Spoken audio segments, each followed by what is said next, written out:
फरहान भाई, ये जो गाने का काम है, ये आप सीख कर आए थे घरानों से या आपको बस अच्छा गाना आता था? नहीं, मैंने ताबिश नहीं सीखा नहीं। मेरे माँ साहब होते थे, लेकिन वो ऐसे थे जैसे मेरे वालिद साहब और मेरे दोनों भाई जो हैं वो डॉक्टर्स हैं। ठीक, माशाल्लाह। लेकिन आई एम लकी कि मेरा जैसे बहुत सारे घरों में होता है प्रॉब्लम कि म्यूज़िक मौसीकी वगैरह को, और ख़ास तौर पे आज से 15-20 साल पहले तो ज़्यादा होता था। हाँ हाँ, गलत समझा जाता था और ये वो। तो हम we always as a family enjoyed music, तो गाते भी थे और वो सब कुछ। तो मुझे शौक तो था, लेकिन मैंने कभी इन माई वाइल्डेस्ट ड्रीम भी नहीं सोचा था कि मैं सिंगर बनूंगा और ये मेरा प्रोफेशन होगा, कभी नहीं सोचा था। तो वो मैं अक्सर कहता होता हूँ कि मैंने इस प्रोफेशन को नहीं चुना, इसने मुझे चुना है। क्योंकि वो कब बैंड टूटेगा, मैं अपनी फास्ट यूनिवर्सिटी में BCS कर रहा था, सेकेंड ईयर में था, और मैं अपनी फास्ट की फेयरवेल पे परफॉर्म कर रहा था अपने दोस्तों के लिए। उन्होंने अरेंज किया हुआ था, तो उन्होंने कहा ये 5 मिनट का स्लॉट है, प्लीज़ कोई नहीं कर हो रहा, तुम गा दो। मैंने गाया तो वो जुल्फी जो अब कोक स्टूडियो करते हैं, वो मेरे 2 साल सीनियर थे। जी जी, फास्ट की हैं वो। उन्होंने मुझे सुना, उनसे गौहर को 1 हफ्ता पहले मिला था, वो एवरीथिंग केम टुगेदर लाइक जैसे कि यूनिवर्स कुछ प्लान कर रही है। उसके 1 हफ्ते बाद हमने वो लम्हे किया और वीडियो निकल आया, और फिर never look all time greatest hit है वो पाकिस्तान की। फरहान भाई, एक सवाल पूछूंगा, फिर सेगमेंट की तरफ चलेंगे और शो को इख्तिताम की तरफ ले जाएंगे कि हर जो आर्टिस्ट होता है उसकी एक कहना होता है, शायर कहता है, सिंगर, राइटर, पोएट, कंपोजर, हम स्टैंड अप कॉमेडियंस, कि यार ये ऊपर से मतलब कहीं से आमद होती है जोक्स की, शेर की, गाने की, ट्यून की। हर किसी की जगह भी अलग होती है। जैसे मुझे बाथरूम में बैठ के बड़े लतीफ़े आते हैं, यानी लतीफ़े भी आते हैं बाथरूम। आपको ये कोई है, कोई स्पेसिफिक टाइम के यार इस टाइम पर मुझे ना आते हैं आइडियाज़, कॉम्पोजिशंस आती हैं?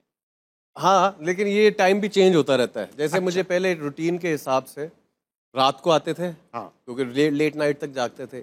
अब क्योंकि मैं सुबह जल्दी उठ जाता हूँ और मैं जिम जाता हूँ, तो मुझे जिम में बहुत ज़्यादा आइडियाज़ आते हैं। मैंने एयरपॉड्स लगाए होते हैं, मैं अपना, I think it depends on कि आप कितने अलग हो, अकेले हो, अपनी दुनिया में हो, वो आप अपने दिमाग के अंदर फिर सोचते हो चीज़ें इस तरह। और वैसे ज़्यादातर लोग कहते हैं रात को आते हैं, जब सोने से पहले, जब सोए होते हैं, दुनिया एक खामोशी होती है सन्नाटे में। लेकिन वो मेन मेरा ख्याल है कॉमन चीज़ यही है कि सन्नाटा, खामोशी, अपने साथ टाइम गुजारना।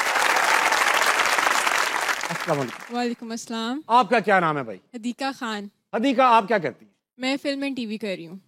रिपेयर का काम? पढ़ रही हैं आप? हाँ जी, पढ़ रही हूँ।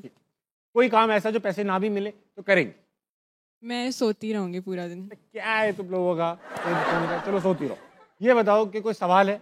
जी जी, सवाल है फरहान भाई से। अस्सलाम वालेकुम। मेरा आपसे क्वेश्चन है कि अगर आप सिंगिंग क्विट कर रहे होंगे और आपका लास्ट सॉन्ग होगा, तो आप कौन सा सॉन्ग गाएंगे? इसी को रिफ्रेश कर देते हैं, टाइम मशीन में बिठा दिया गया है आपको। एक आइकॉनिक गाना तो आप, कई आइकॉनिक गाने तो आप गा चुके, मगर जैसे मुझसे कोई पूछे कि यार तुम कौन सा गाना गाना चाहोगे पास्ट का, तो कांटा लगा मैं गाना चाहूँ तो मुझको सूट भी करेगा और मुझे लगे भी। तो फरहान भाई, आप कौन सा गाना ऐसा है हिस्ट्री का जो टाइम मशीन में बैठ के जाके वो गाना गाना? दिल दिल पाकिस्तान। दिल दिल पाकिस्तान आप गाना? दिल दिल पाकिस्तान। मुझे पाकिस्तान छोड़े, मुझे दुनिया की हिस्ट्री में ऐसे बड़े कम गाने पता है, ऐसे 2-3 ही होंगे जो एंथम के बाद एंथम बन जाए। बेशक तो दिल दिल पाकिस्तान। कई लोग हैं जिनको एंथम पूरा नहीं आता, दिल दिल पाकिस्तान गाना आता है पूरा। और छोटे छोटे कुछ गानों के साथ गॉड गिफ्ट, कुछ ब्लेसिंग है कि छोटे छोटे बच्चों को भी वो गाना एज अ